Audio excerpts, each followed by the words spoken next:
So based on retirement plans, I'm going to open this up to the group that we have here. How will the approaching retirements of most shops impact the auto repair industry as a whole?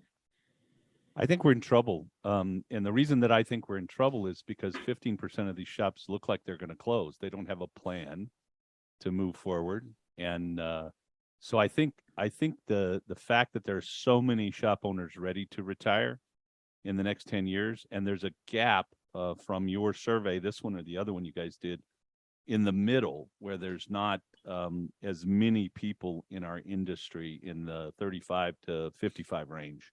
Mm-hmm. And so I think we're going to see a real a drop in shops.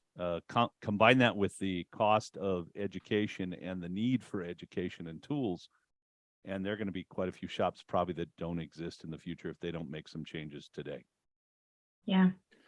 Well, along those same lines, kind of what I'm seeing and what I'm thinking and what I'm feeling is, one, I'm surprised that 48% of them plan to pass it down to family. I think that number's up from what I remember, if I'm thinking 5-10 years ago.